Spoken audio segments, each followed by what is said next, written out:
إن الحمد لله نحمده ونستعينه ونؤمن به ونتوكل عليه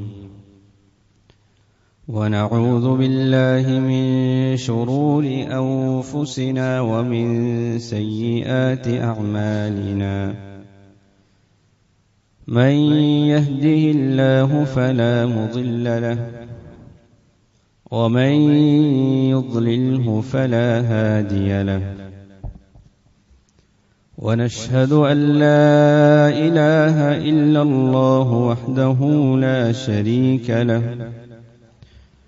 ونشهد أن محمدا عبده ورسوله أرسله بالهدى ودين الحق ليظهره على الدين كله ولو كره المشركون صلى الله وبارك وسلم تسليما كثيرا كثيرا أما بعد فيا أيها الناس أوصيكم عباد الله ونفسي أولا بتقوى الله فقد قال الله تعالى يا أيها الذين آمنوا اتقوا الله حق تقاته ولا تموتن إلا وأنتم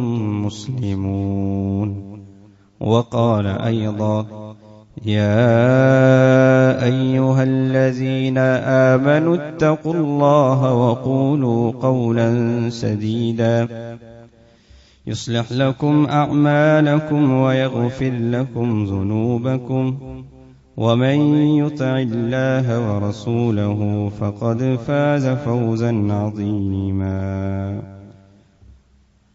فقد قال الله تعالى واذكروا إذ أنتم قليل مستضعفون في الأرض تخافون أن يتخطفكم الناس فآواكم وأيدكم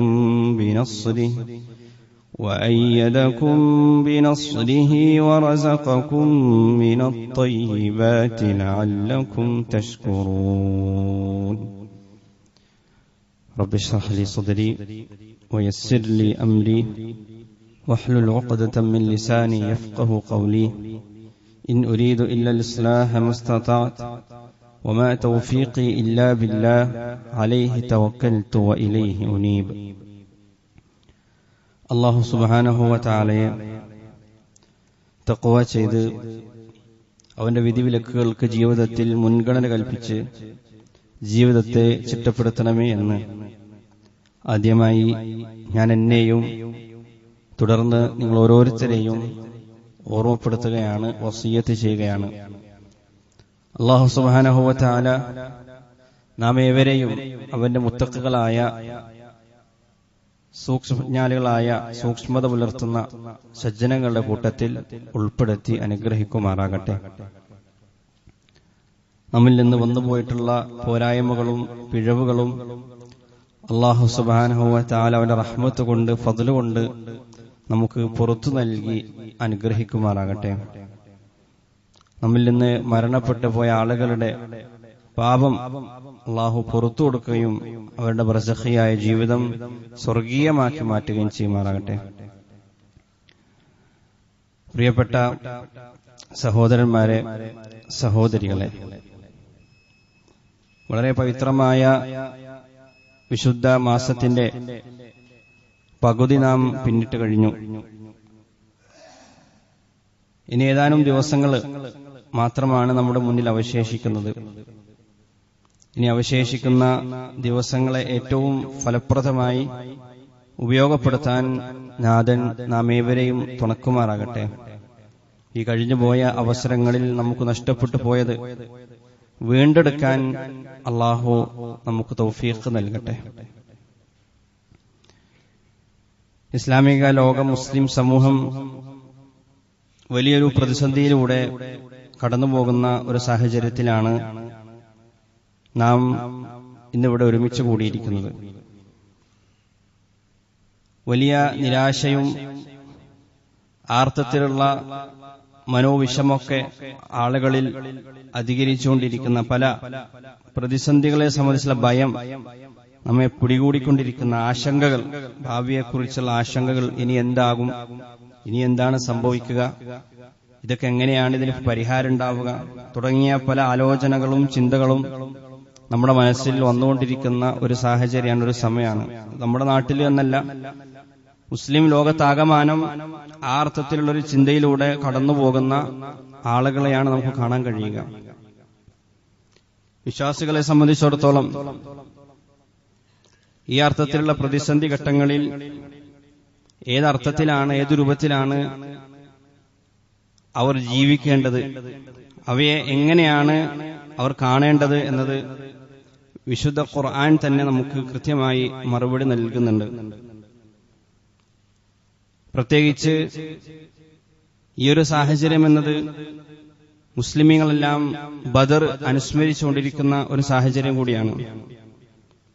ബദർ എന്ന് പറഞ്ഞാൽ നമുക്കറിയാം, അത് ഒരു സ്ഥലനാമം, അതല്ലെങ്കിൽ ഒരു യുദ്ധം എന്നതിനപ്പുറത്തേക്ക് സത്യത്തിന്റെയും നീതിയുടെയും ധർമ്മത്തിന്റെയും ഒക്കെ ഒരു പര്യായമായിട്ട് നാം കാണേണ്ട ഒരു നാമമാണ് ബദർ എന്നുള്ളത്. സാധാരണഗതിയിൽ പ്രസിദ്ധി ആർജിച്ച നിരവധി യുദ്ധങ്ങളുണ്ട്. നമുക്കൊക്കെ അറിയാവുന്ന ലോകപ്രശസ്തമായ ഒന്നാം ലോകമഹായുദ്ധവും രണ്ടാം ലോകമഹായുദ്ധവും, അങ്ങനെ നിരവധി യുദ്ധങ്ങൾ ഇപ്പോഴും നമ്മൾ പല യുദ്ധങ്ങളിലൂടെ കണ്ടുകൊണ്ടിരിക്കുന്നു, പല യുദ്ധങ്ങളെ പറ്റിയുള്ള വാർത്തകൾ കേട്ടുകൊണ്ടിരിക്കുന്നു.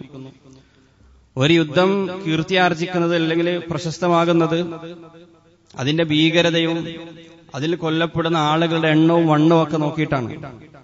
എന്നാൽ ആ അർത്ഥത്തിലൊരു സ്കെയിൽ വെച്ച് നോക്കുകയാണെങ്കിൽ ബദറിന് പ്രത്യേകിച്ച് പ്രത്യേകത ഒന്നും ഇല്ല എന്ന് നമുക്ക് കാണാൻ കഴിയും. ബദറിൽ ഒരുപാട് ആളുകളൊന്നും കൊല്ലപ്പെടുന്നില്ല, അതിനർത്ഥത്തിലൊരു ഭീകര മുഖവും നമുക്ക് കാണാൻ കഴിയില്ല. ബദർ യുദ്ധത്തിൽ മുസ്ലിംകളുടെ ഭാഗത്തു നിന്നും അവിശ്വാസികളുടെ ഭാഗത്തു നിന്നും ഇരുഭാഗത്തു നിന്നും ഒരുമിച്ച് കൂട്ടിയാൽ പോലും 100 ആളുകൾ പോലും അവിടെ 100 ആളുകൾക്ക് പോലും ജീവഹാനി സംഭവിക്കുന്നില്ല. അതിൽ താഴെ മാത്രമേ ജീവഹാനി സംഭവിക്കുന്നുള്ളൂ. എന്ന് മാത്രമല്ല, ഒരു സാധാരണക്കാരന് പോലും യുദ്ധത്തിൽ പങ്കെടുത്ത സൈനികർക്കല്ലാതെ ഒരാൾക്ക് പോലും അവർ മരണപ്പെടുന്നത് പോയിട്ട് പരിക്കുകൾ പോലും ഏൽക്കുന്നില്ല. കുഞ്ഞുങ്ങളോ സ്ത്രീകളോ അവിടെ കൊല്ലപ്പെടുന്നില്ല. അർത്ഥത്തിൽ ബദർ എന്നുള്ളത് അത് പ്രസിദ്ധി ആർജിക്കുന്നത് മറ്റ് ചില തലങ്ങളിലാണ്. മറ്റ് ചില തലങ്ങളിൽ നിന്നുകൊണ്ടാണ് ബദറിന്റെ പാഠങ്ങൾ നാം അനുസ്മരിച്ചുകൊണ്ടിരിക്കുന്നത്. ആ ബദറിനെ അനുസ്മരിച്ചുകൊണ്ടിരിക്കുമ്പോൾ അത് നൽകുന്ന നിരവധി പാഠങ്ങളിൽ ഏറ്റവും പ്രധാനപ്പെട്ടൊരു പാഠമുണ്ട്. ഇമാം ഇബ്നു ഖുതൈബ റഹിമഹുല്ലാ, അദ്ദേഹം ഈജിപ്തിൽ 4-ാം നൂറ്റാണ്ടിൽ ജീവിച്ചിരുന്ന ഒരു ഹദീസ് പണ്ഡിതനാണ്. അദ്ദേഹം ജീവിച്ചിരുന്ന കാലഘട്ടത്ത് അദ്ദേഹം നേരിട്ട് കണ്ട ഒരു അനുഭവം പങ്കുവെക്കുന്നുണ്ട്. അന്ന് ഈജിപ്ത് ഭരിച്ചുകൊണ്ടിരുന്ന അഹ്മദ് ബിൻ തൂലൂൻ എന്ന് പറയുന്ന ഒരു ഭരണാധികാരി. അഹ്മദ് ബിൻ തൂലൂൻ എന്ന ഭരണാധികാരിയുടെ പ്രത്യേകത, അദ്ദേഹത്തിന് വൈരുദ്ധ്യാത്മകമായ 2 മുഖങ്ങളുണ്ടായിരുന്നു എന്നുള്ളതാണ്. ഒരു ഭാഗത്ത് അദ്ദേഹം ഒരുപാട് ദാനധർമ്മങ്ങളൊക്കെ ചെയ്യും, പണ്ഡിതന്മാരെ സഹായിക്കും. പക്ഷെ മറുഭാഗത്ത് അദ്ദേഹം അങ്ങേറ്റം ക്രൂരനായിരുന്നു.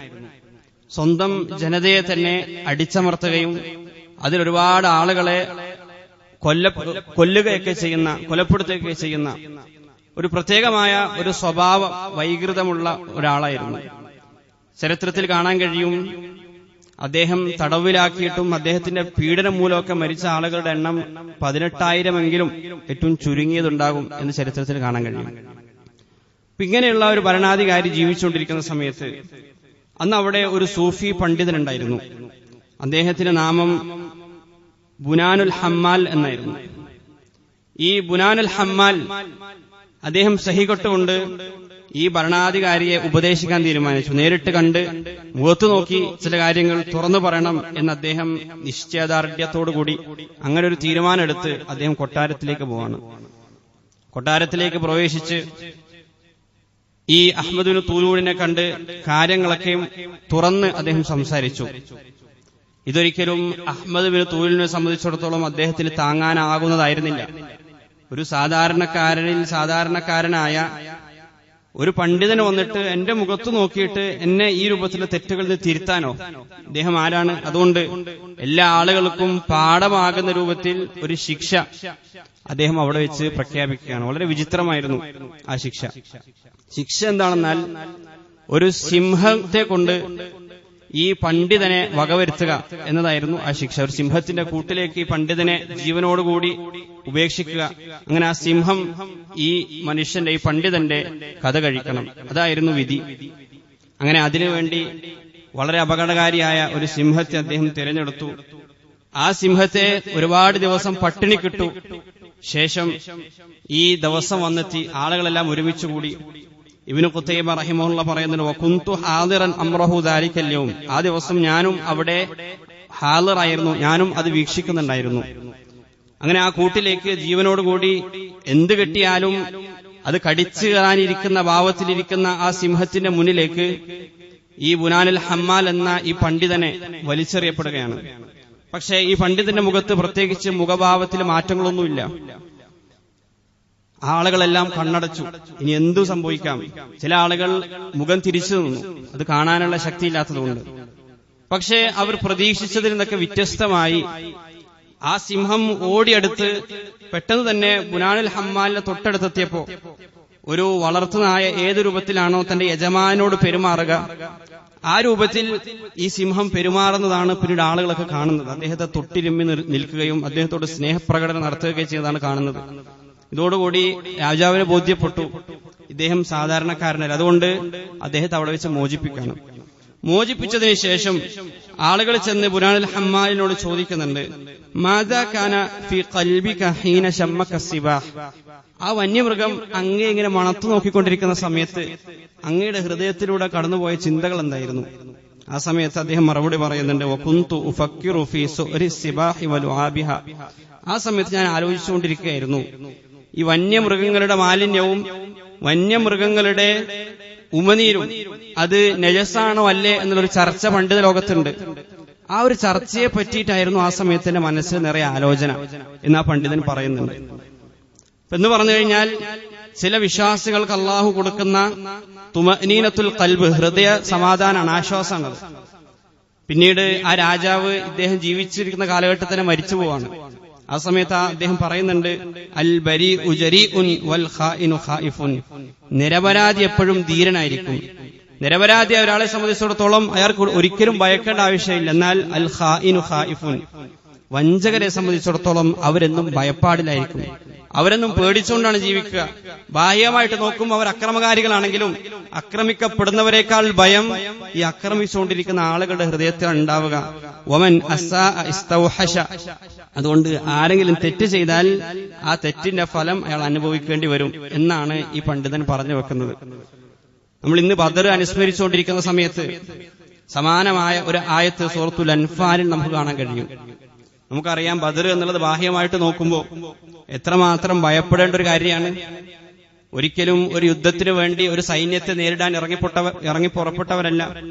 ഒരു കച്ചവട സംഘത്തെ തടയുക എന്ന ലക്ഷ്യത്തോടുകൂടി പുറപ്പെട്ടവരാണ്. വെറും 2 കുതിരകൾ മാത്രമാണ് കയ്യിൽ കൂട്ടത്തിലുള്ളത്. 70 ഒട്ടകങ്ങൾ മാത്രമാണ് 300 ചില്ലർ ആളുകൾക്കുള്ളത്. അവരതിൽ ഊഴം വെച്ചുകൊണ്ടാണ് യാത്ര ചെയ്തുകൊണ്ടിരിക്കുന്നത്. റസൂൽ സല്ലല്ലാഹു അലൈഹി വസല്ലം തങ്ങൾ പോലും അലി റളിയല്ലാഹു അൻഹുവിന്റെ കൂടെയും മർസദ് റളിയല്ലാഹു അൻഹുവിന്റെ കൂടെയും ഊഴം വെച്ചാണ് യാത്ര ചെയ്തുകൊണ്ടിരിക്കുന്നത്.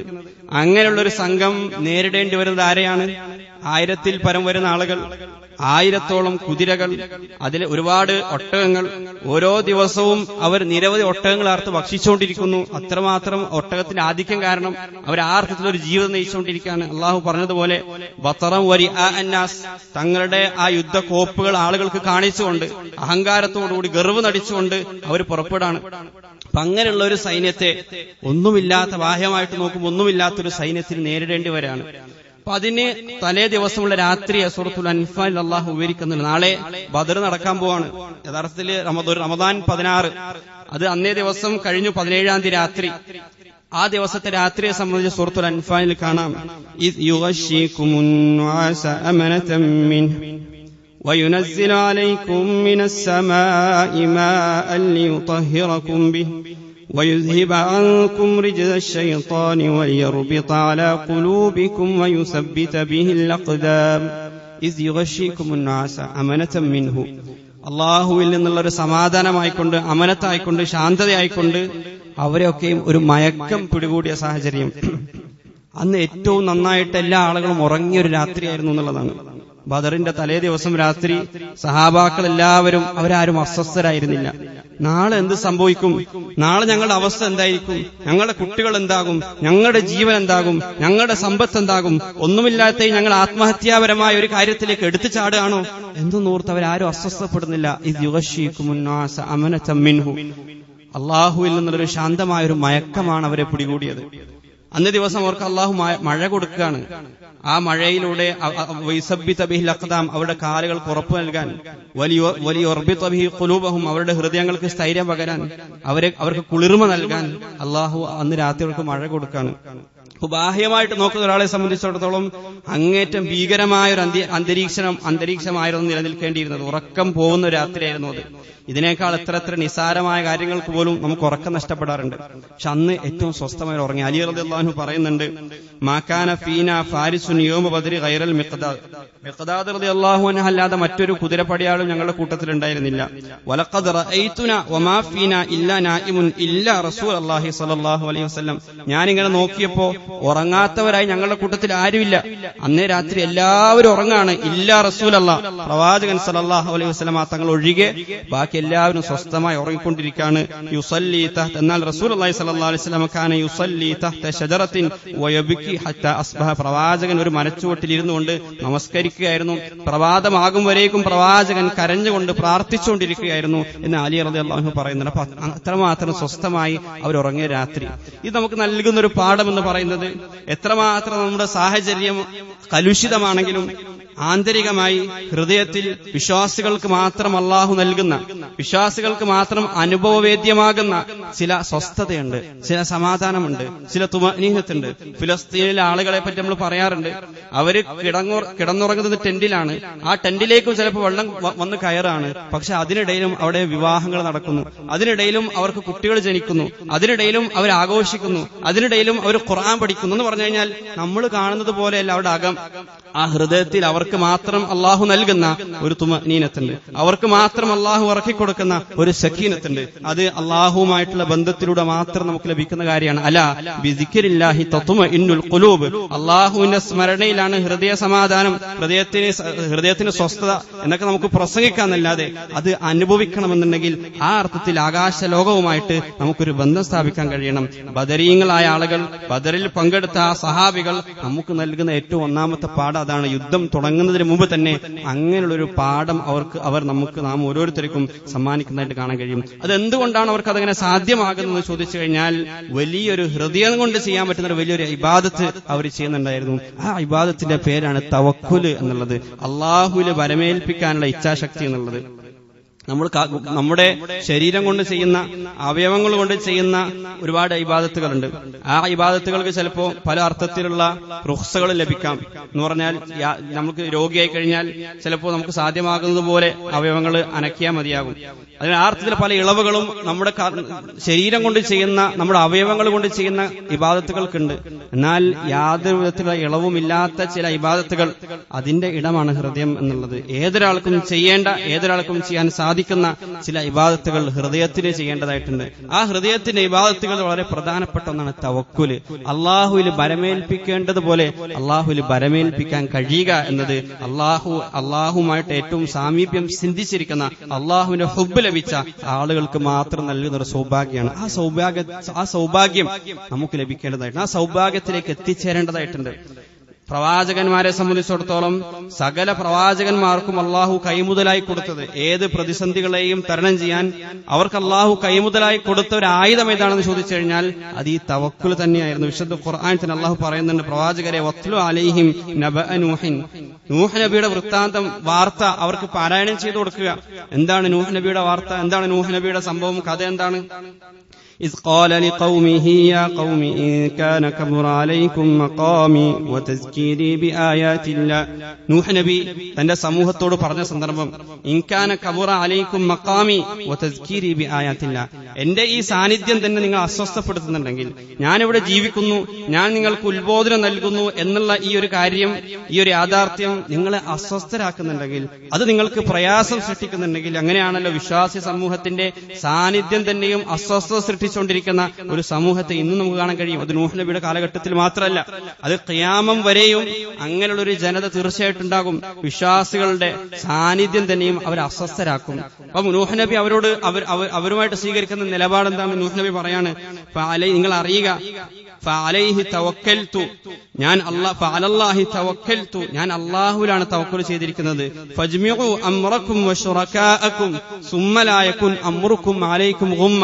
അതുകൊണ്ട് നിങ്ങൾ എല്ലാവരും ഒരുമിച്ച് കൂടുക, നിങ്ങളെല്ലാവരും എന്റെ മറുകക്ഷികളായി എല്ലാവരും ഒരുമിച്ച് കൂടുക. വശുറകാഅക്കും, കൂട്ടത്തിൽ നിങ്ങളുടെ പങ്കുകാരെയും നിങ്ങളുടെ കൂട്ടാളികളെയും എല്ലാവരെയും ഉൾപ്പെടുത്തുക. ഒരു പഴുതും നിങ്ങൾ ഉപേക്ഷിക്കരുത്. സുമ്മ ഖുദു ഇലയ്യ, എന്നിട്ട് എന്നെ നിങ്ങൾ വകവരുത്തുക. വലാ തുന്നിറൂൻ, നിങ്ങൾ ആരെയും കാത്തു നിൽക്കരുത്.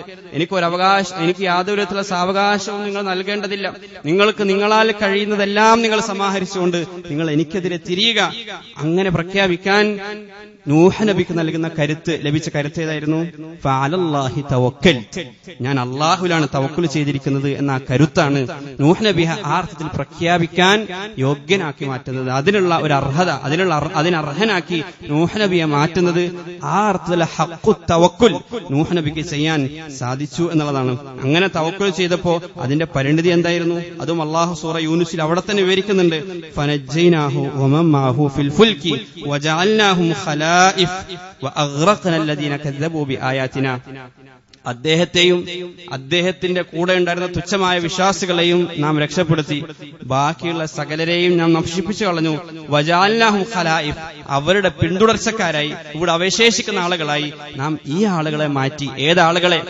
ഏറ്റവും നിന്ദ്യർ, അറാസിൽ എന്നവർ കുറ്റപ്പെടുത്തിയ, ഒന്നിനും കൊള്ളാത്തവരെന്നവർ കരുതിയ, യാതൊരുവിധ ശക്തിയുമില്ലാത്തവർ എന്ന് അവർ തിരിച്ചിരുന്ന ആ സമൂഹത്തെ ഈ ലോകത്തിന്റെ തന്നെയും പിന്മുറക്കാരായി അള്ളാഹു മാറ്റാണ്. ഖലായിഫുകളായി അള്ളാഹു മാറ്റാണ്, അവകാശികളായി അള്ളാഹു മാറ്റാണ്. മറ്റേ ആളുകളെ സംബന്ധിച്ചിടത്തോളം അവരെ പൂർണ്ണാർത്ഥത്തിൽ ഈ ലോകത്ത് നിന്ന് അവർ നിഷ്കാസനം ചെയ്യപ്പെട്ടു. സമാനമായ ആയത്തുകൾ ഹൂദ് നബിയെ പറ്റി നമുക്ക് കാണാൻ കഴിയും, ശുഐബ് നബിയെ പറ്റി നമുക്ക് കാണാൻ കഴിയും. ഹൂദ് നബിയുടെ സമൂഹം ഹൂദ് നബിയെ എതിർത്ത സമയത്ത് അദ്ദേഹം പറയുന്ന ഒരു വർത്തമാനം കാണാം. ഫകീദൂനി ജമീഅൻ സുമ്മ ലാ തുൻദിറൂൻ, സൂറത്ത് ഹൂദിലെ ആയത്താണ്. നിങ്ങളെല്ലാവരും ചേർന്നുകൊണ്ട് എനിക്കതേ കുതന്ത്രം പ്രയോഗിക്കുക. സുമ്മ ലാ തുൻദിറൂൻ, നൂഹ് നബി പറഞ്ഞ അതേ വർത്തമാനം. നിങ്ങൾ എനിക്ക് ഒരർത്ഥത്തിൽ സാവകാശം നൽകരുത്, നിങ്ങളെല്ലാവരും ഒരുമിച്ച് കൂടി നിന്നുകൊണ്ട് എനിക്കെതിരെ നിങ്ങൾ കുതന്ത്രം പ്രയോഗിക്കുക. അങ്ങനെ പറയാനുള്ള അദ്ദേഹത്തിന്റെ കരുത്തെന്താണ്? തൊട്ടുടനെയുള്ള ആയത്തിൽ അള്ളാഹു പറയാണ്, ഇന്നി തവക്കൽതു അലല്ലാഹി റബ്ബി വറബ്ബിക്കും, നിങ്ങളുടെയും എന്റെയും റബ്ബിലാണ് ഞാൻ തവക്കുൽ ചെയ്തിരിക്കുന്നത്. ഈ തവക്കുലാണ് അദ്ദേഹത്തെ ഈ അർത്ഥത്തിൽ ഒരു പ്രഖ്യാപനത്തിന് അദ്ദേഹത്തെ യോഗ്യനാക്കുന്നത്. അല്ലെങ്കിൽ ആ അർത്ഥത്തിലൊരു ധൈര്യം, അദ്ദേഹത്തിന് സ്ഥൈര്യം അദ്ദേഹത്തിന് ലഭിക്കുന്നത് ഈ ഒരു തവക്കുലിൽ നിന്നാണ്. ശേഷം അദ്ദേഹം പറഞ്ഞു, മാ മിൻ ദാബത്തിൻ ഇല്ലാ ഹുവ ആഖിദുൻ ബിനാസിയതിഹാ, എന്റെ റബ്ബിന്റെ നിയന്ത്രണത്തിലില്ലാത്ത ഒരു സൃഷ്ടി പോലും ഈ ലോകത്തില്ല. സകലതും എന്റെ റബ്ബിന്റെ നിയന്ത്രണത്തിലാണുള്ളത്.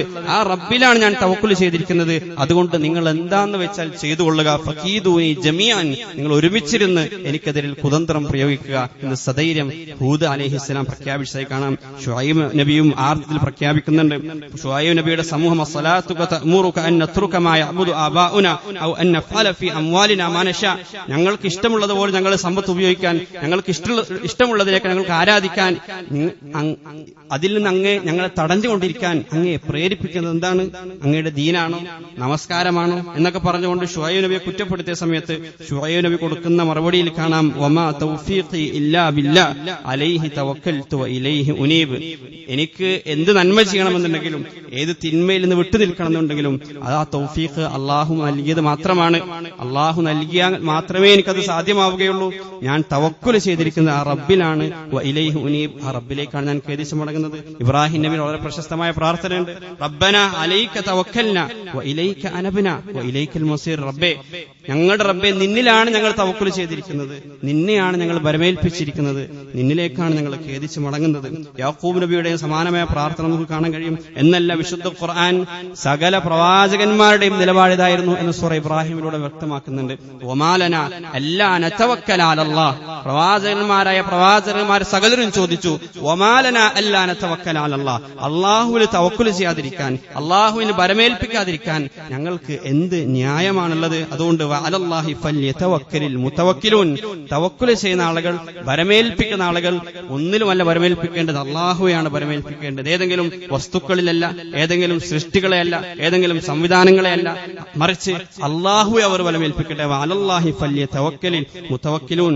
വഖാലല്ലദീന കഫറൂ ലിറസുലിഹിം. ആ സമയത്ത് അവരെ ഭയപ്പെടുത്തുന്ന ആളുകൾ, മറുചേരിയിലുണ്ടായ ആളുകൾ അവരെ ഏത് രൂപത്തിലാണ് ഭയപ്പെടുത്തിയത് എന്നും അള്ളാഹു പറയുന്നുണ്ട്. അവർ പറഞ്ഞു, ലനുഖ്രിജന്നകും മിൻ അർദിന. എല്ലാ കാലത്തും എല്ലാ ആളുകൾക്കും ഉണ്ടായ തുറുപ്പിച്ചീറ്റ് അത് മാത്രമാണ്.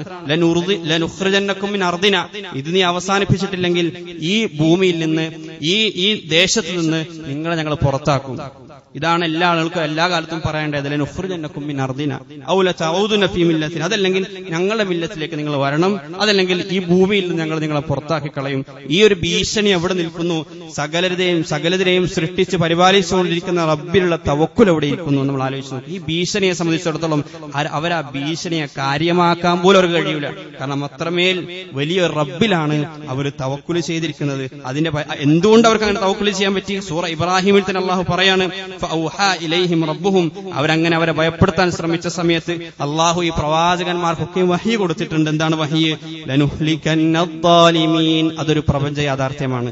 ലനുഹ്ലികന്നദ്ദാലിമീൻ. ളാലിമീങ്ങളെ ഏതർത്ഥത്തിലുള്ള ഭീഷണി മുഴക്കാലും ലനുഹ്ലികന്നദ്ദാലിമീൻ. നിങ്ങൾ മനസ്സിലാക്കേണ്ട ഒരു യാഥാർത്ഥ്യം, ഈ അക്രമകാരികളെ, ഈ ളാലിമീങ്ങളെ ഞാൻ നശിപ്പിക്കുക തന്നെ ചെയ്യും.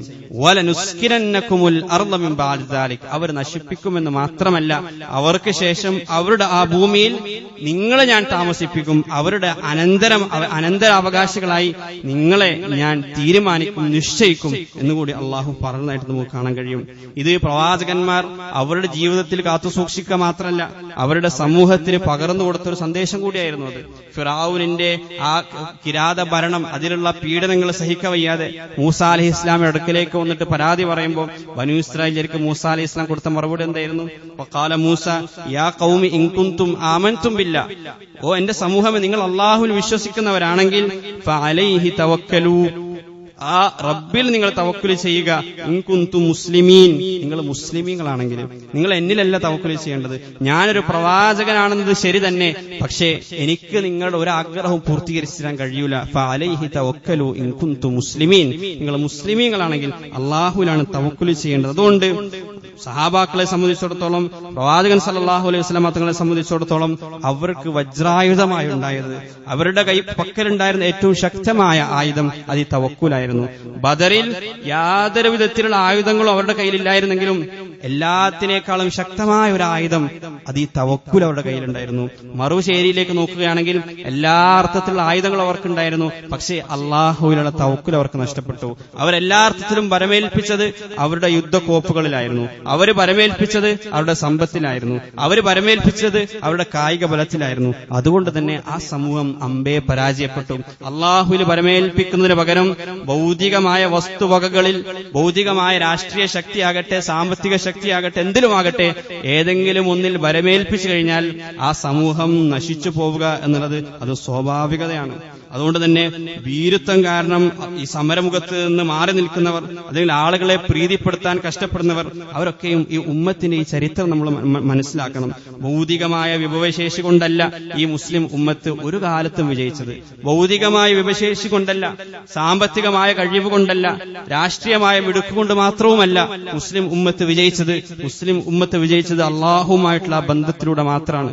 അള്ളാഹുവിലുള്ള തവക്കുലിലാണ്, അള്ളാഹുവിലുള്ള വിശ്വാസത്തിലാണ്. ആ വിശ്വാസം തന്നെയാണ് മുസ്ലിം സമൂഹത്തെ എക്കാലത്തും ഭൗതികമായി എത്ര തന്നെ അവർക്ക് വിപരീതമായ അവർക്കൊരു പ്രതികൂലമായ സാഹചര്യമാണെങ്കിലും അള്ളാഹുവിന്റെ മാർഗത്തിൽ പോരാടാൻ, അള്ളാഹുവിന്റെ മാർഗത്തിൽ കാലുറപ്പിച്ചു നിൽക്കാൻ, അള്ളാഹുവിന്റെ മാർഗത്തിൽ അടിയുറച്ചു നിൽക്കാൻ, ആ അർത്ഥത്തിലുള്ള സമരത്തിൽ നിന്ന് പിന്മാറാതിരിക്കാൻ മുസ്ലിം ഉമ്മത്തിന്, മുസ്ലിം സമൂഹത്തിന് ഇക്കാലത്തും പ്രചോദനമായി കൊണ്ടിരിക്കുന്നത് അള്ളാഹുവിലുള്ള തവക്കുൽ മാത്രമാണ്, അള്ളാഹുള്ള വിശ്വാസം മാത്രമാണ്. ഭൗതികമായ വിഭവങ്ങളിലുള്ള വിശ്വാസമല്ല. ഈ യൻസുറുകുമുല്ലാഹു ഫലാ ഗാലിബ ലക്കും, അല്ലാഹു നിങ്ങളെ സഹായിച്ചു കഴിഞ്ഞാൽ ഫലാ ഗാലിബ ലക്കും, നിങ്ങളെ പിന്നെ ഈ ലോകത്ത് ഒരാൾക്കും പരാജയപ്പെടുത്താൻ സാധിക്കുകയില്ല. എന്നാൽ വഇൻ യഖ്ദുൽകും, അല്ലാഹു എങ്ങാനും നിങ്ങളെ നിന്ദിക്കാൻ തീരുമാനിച്ചു കഴിഞ്ഞാൽ, നിങ്ങളുടെ കർമ്മങ്ങൾ കൊണ്ട് നിങ്ങളുടെ തിന്മകൾ കൊണ്ട് അല്ലാഹു നിങ്ങളെ നിന്ദിക്കാൻ തീരുമാനിച്ചു കഴിഞ്ഞാൽ ഫമൻ ദല്ലദി യൻസുറുകും മിൻ ബഅദി, സൂറ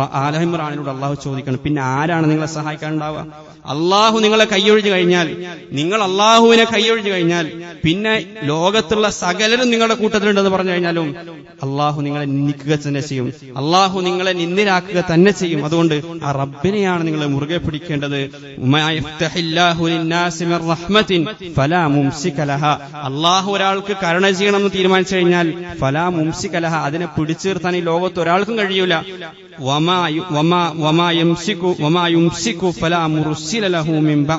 എന്നാൽ അല്ലാഹു ഒരാൾക്ക് റഹ്മത്ത് കൊടുക്കരുത് എന്ന് തീരുമാനിച്ചു കഴിഞ്ഞാൽ അത് കൊടുക്കാനും ഒരാൾക്കും കഴിയുകയില്ല. അതുകൊണ്ട് ഇതൊക്കെയും റബ്ബിന്റെ കഴിവാണ് എന്ന് ആത്മാർത്ഥമായിട്ട് നമുക്ക് വിശ്വസിക്കാൻ കഴിയണം. യാ അയ്യുഹല്ലദീന ആമനൂ ഉസ്കുറൂ നിഅമത്തല്ലാഹി അലൈക്കും ഇദ് ഹമ്മ ഖൗമുൻ അൻ യബ്സുതു ഇലൈക്കും ഫകഫ അയ്ദിയഹും അൻകും. എത്ര സന്ദർഭങ്ങളിലാണ് അല്ലാഹു നിങ്ങൾക്ക് പ്രതിരോധം തീർത്തത്, എത്ര സാഹചര്യത്തിലാണ് ശത്രുപക്ഷം നിങ്ങളെ നശിപ്പിക്കാൻ തീരുമാനിച്ചപ്പോഴൊക്കെയും അല്ലാഹു നിങ്ങൾക്ക് പ്രതിരോധം തീർത്തു. ഫആവാക്കും വഅയ്യദകും ബിനസ്രിഹി, ബദറിനെ പറ്റി അല്ലാഹു പറഞ്ഞത് അങ്ങനെയാണ്. അല്ലാഹു നിങ്ങൾക്ക് സംരക്ഷണ വലയം തന്നു, അല്ലാഹു നിങ്ങളെ ശക്തിപ്പെടുത്തി, അല്ലാഹു അവന്റെ സഹായം നിങ്ങളിലേക്ക് അവതരിപ്പിച്ചു. വസ്കുറു ഇസ് അൻതും ഖലീലും മുസ്തദഅഫൂന ഫിൽ അർളി തഖാഫൂന അൻ യതഖത്തഫകും അന്നാസ്. വളരെ തുച്ഛമായ എണ്ണം മാത്രമേ നിങ്ങൾ ഉണ്ടായിരുന്നുള്ളൂ, അങ്ങേയറ്റം ബലഹീനരായിരുന്നു, ആളുകൾ നിങ്ങളെ റാഞ്ചിയെടുക്കുമോ എന്ന് നിങ്ങൾ ഭയപ്പെട്ടുകൊണ്ടിരുന്നു. പക്ഷേ അല്ലാഹു നിങ്ങൾക്ക് സംരക്ഷണം നൽകി. ആ റബ്ബ് തന്നെയാണ് ഇപ്പോഴും നമ്മുടെ റബ്ബായിട്ടുള്ളത്. അവർക്ക് പ്രചോദനമായ ഖുർആൻ തന്നെയാണ് ഇപ്പോഴും നമ്മൾ ഓതിക്കൊണ്ടിരിക്കുന്നത്. ആ സഹാബാക്കൾക്കൊക്കെയും ആരായിരുന്നു പ്രവാചകനായിട്ടുണ്ടായിരുന്നത്, വഴികാട്ടിയായി ഉണ്ടായിരുന്നത്? അതേ പ്രവാചകനെ തന്നെയാണ് നമ്മളും പ്രവാചകനായി പ്രഖ്യാപിച്ചിരിക്കുന്നത്. പിന്നെ എങ്ങനെയാണ് അവർ ചെയ്തപ്പോൾ ആ തവക്കുല് നമുക്ക് ചെയ്യാൻ സാധിക്കാതിരിക്കുക? അവർക്ക് അല്ലാഹു ഇറക്കിക്കൊടുത്തിരിക്കുന്ന സഹായം നമുക്ക് ഇറക്കി തരികയില്ല എന്ന് വിശ്വസിക്കാൻ എന്ത് ന്യായമാണ് നമുക്കുള്ളത്? അതുകൊണ്ട് അല്ലാഹുവിൽ തവക്കുല് ചെയ്യേണ്ടതുപോലെ തവക്കുല് ചെയ്യാൻ നമുക്ക് കഴിയണം. ചരിത്രത്തിന്റെ ഏത് നിർണായക ഘട്ടത്തിലും ഈ ഉമ്മത്ത് വിജയിച്ചിട്ടുള്ളത് അല്ലാഹുവിന്റെ സഹായത്തോടെ മാത്രമാണ്. ആ ഒരു പ്രതീക്ഷയാണ് നമുക്ക് വേണ്ടത്. ആ ഒരു പ്രതീക്ഷ, അല്ലാഹുവിൽ തവക്കുൽ ചെയ്യുമ്പോൾ നമുക്ക് ലഭിക്കുന്ന ഒരു പ്രതീക്ഷയുണ്ട്, ഒരു ആശ്വാസമുണ്ട്. ആ റജായിലായിരിക്കണം നമ്മൾ ജീവിക്കേണ്ടത്. ചില ആളുകളെ പറ്റി പറയാറുണ്ട്, ചരിത്രത്തിൽ വളരെ പ്രസിദ്ധമായ ചില വാക്കുകളാണ്. ചില ആളുകൾ യുദ്ധത്തിന് പോകുന്ന സമയത്ത്, ജിഹാദിന് പോകുന്ന സമയത്ത് അവരോട് ചില ആളുകൾ വന്നിട്ട് ചോദിക്കും, കൈഫ തുജാഹിദൂന വതത്റുകൂന ഔലാദക്കും മിൻ ബാദിക്കും, നിങ്ങളുടെ കുടുംബത്തെയും മക്കളെയൊക്കെ ഒഴിവാക്കി നിങ്ങൾക്ക് എങ്ങനെ പോകാൻ കഴിയുന്നു? അവരൊക്കെ യതീമുകളായാൽ നിങ്ങൾ എന്ത് ചെയ്യുമെന്ന് പറഞ്ഞപ്പോൾ അവർ കൊടുക്കുന്ന ഒരു മറുപടി എന്ത്? അലൈന അൻ നുജാഹിദ ഫീ സബീലിഹി കമാ ഉമിർന വഅലൈഹി അൻ യർസുഖന കമാ ഉമിർന. ഞങ്ങൾ അല്ലാഹുവിന്റെ കൽപ്പനയാണ് അനുസരിക്കുന്നത്. ഞങ്ങൾ അല്ലാഹുവിന്റെ കൽപ്പന അനുസരിച്ചു കഴിഞ്ഞാൽ അല്ലാഹു നമുക്ക് വാഗ്ദാനം നൽകിയിട്ടുള്ളത് അവൻ നമുക്ക് നൽകും. എന്താണ് ആ വാഗ്ദാനം?